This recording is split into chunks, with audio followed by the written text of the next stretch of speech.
अस्सलाम वालेकुम वीवर, कैसे हैं? उम्मीद है खैरियत से होंगे, ठीक होंगे। वीवर्स, इस वीडियो में हम डिस्कस करते हैं history of biological science. Biological science की हिस्ट्री क्या है। Modern biology is relatively recent development sciences related to the included within it have been studied since ancient time. Nature philosophy was studied as early as the ancient civilization of Mesopotamia, Egypt, the Indian subcontinent and China. तो अगर हम जो history of biology की बात करें तो जो लफ्ज़ बायोलॉजी है इसमें दो लफ्ज़ हैं, एक है लफ्ज़ बायो और दूसरा है लॉजी। जो बायो है, बायो का मतलब होता है लाइफ, और जो लॉजी का मतलब होता है स्टडी ऑफ। मतलब बायोलॉजी की अगर हम मीनिंग की बात करें तो बायोलॉजी का मतलब होता है स्टडी ऑफ लाइफ। तो इसमें क्या होता है, advance in microscopy also had a profound impact on biological thinking in the 9th century. A number of biologists pointed to the central importance of cell.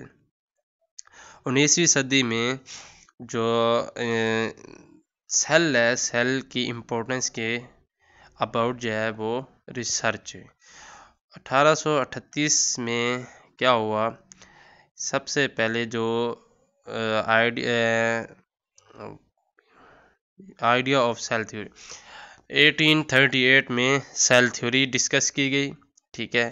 उसके बाद क्या हुआ, उसके बाद Lamarck was the first to present a coherent theory of evolution.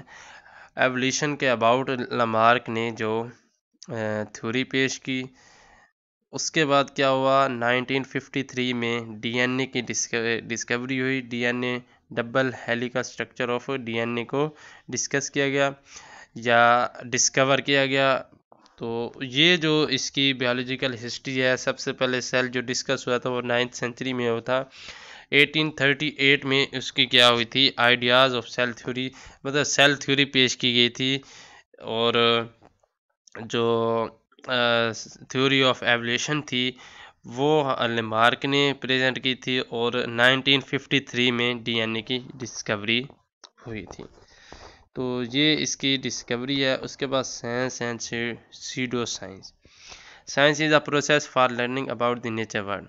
Science क्या है? Science बेसिकल ये है कि जितनी भी यूनिवर्स में नेचुरल थिंग एग्जिस्ट कर रही होती हैं उसके अबाउट स्टडी है। Most scientific investigation involve the testing of potential answer through important research question. For example oncologist, ये जो होते हैं कैंसर के डॉक्टर होते हैं, are interesting in finding out why some cancer respond well to the chemotherapy while other are ineffective. अब ये जो ऑन्कोलॉजिस्ट होते हैं, जो कैंसर के डॉक्टर होते हैं, वो ये चाहते हैं, वो इस चीज़ की रिसर्च में मगन हैं कि जो कैंसर का पार्ट है वो किस तरह कंट्रोल किया जाए कि वो जो दूसरे पार्ट को उससे अनइन्फेक्टेड है। जो कैंसर होता है, ये कैंसर एक पार्ट में होता है तो वो कैंसर फैलता जाता है। Based on their growing knowledge of the molecular biology, some doctors suspect a connection between a patient's genetics and the response of chemotherapy.